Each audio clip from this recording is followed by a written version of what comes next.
I'm Owen Casey Stevens, and this is the story of how I spent a few years with my mother as my dungeon master, or as she preferred to be called, dungeon mistress. I was 11 when I was first introduced to Dungeons and Dragons, and there just wasn't anyone near my age playing that, and older kids didn't want an 11 or later 12-year-old playing with them. My mother saw how depressed this made me and addressed it by, for example, getting a whole bunch of Tunnels and Trolls solo modules, which was really good for a couple of years, and I continued to play whenever I was feeling isolationist for a long time. But as I got a little bit older, I met some other kids my age who were interested in the game, but none of us felt prepared to run a game.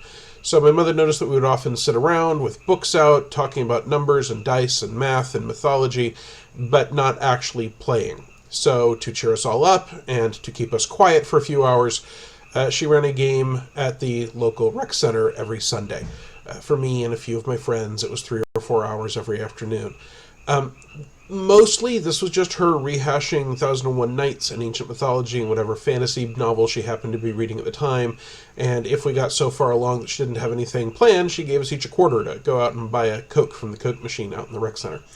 But she ended every game in a very specific way. Every game ended with us, the players, needing to go learn something to continue the adventure. So, for example, when we had a ancient door that would only open if we could name all the kings and kingdoms of the lands around us going back 1,000 years, we, the players, had to go learn all of the capitals and states of the United States.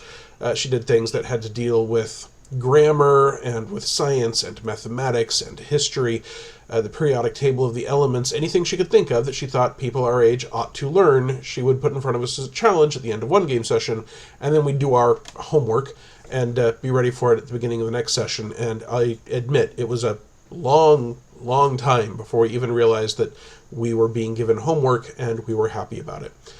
This was during the time of the Satanic Panic and bothered about Dungeons & Dragons and a lot of the other issues in the early 80s. And this was Norman, Oklahoma, which is very much in the center of the conservative stretch of the Bible Belt. So I very much appreciate that during a time when a lot of parents in my hometown were asking their priests whether or not they should be burning D&D books, my mother was using it as an opportunity to spend time with me and my friends, to help us learn and grow and watch over us and see that we were playing this game in a way that she approved of. So, thanks, Mom.